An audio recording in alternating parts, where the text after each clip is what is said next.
we have had times in our history, especially after World War II, when our approaches to, say, the Soviet Union and China were relatively consistent from administration to administration, whether it was Republican or Democrat or whatever the approach was. Our policies and strategy of deterrence and containment, our military approaches were consistent. There were times when it might have varied a little bit, but not significantly.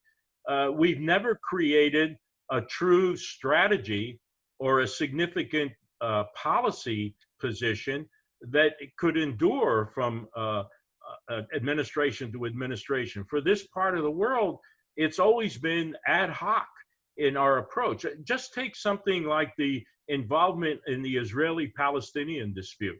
Some presidents have gone all in. I mean, they've held the summits at Camp David. They've personally became mediators, and that can be an issue in and of itself. Others have distanced themselves from it. Others have tried to get in, didn't succeed, backed off completely. Some have taken a greater side. Some have been more neutral, at least when it came to the mediation. And so, that is sort of typical of what the approaches have been out there throughout the Middle East. We can't even define the Middle East. I mean, our geography in the Department of Defense is different from the Department of State. Their bureaus and our combatant commands are not organized with the same geography. Just take Central Command and its existence.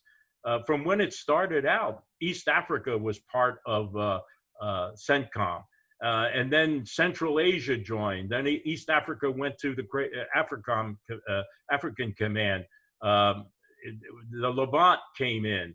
The sea space was greater at one time. And then that was conceded to the Pacific Command. I mean, the geography moves back and forth.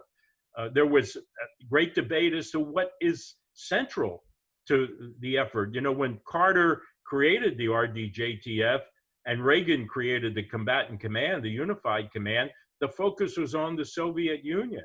And obviously, when the Soviet Union collapsed, we had different threats and different enemies. And even since then, we've had different enemies. Iraq was an enemy, now it's not. The Shah, Iran was our friend, and now they're not. We've had these on and off relationships. And with each change, there was not a strategy to adjust to begin with. And so we end up with this sort of hip pocket ad hoc approach to what we do that goes from administration to administration. And I'm not saying it's totally the fault of those in administrations that come in, because this is, as I said before, such a dynamic region, and changes within the region have contributed to that as much as anything else.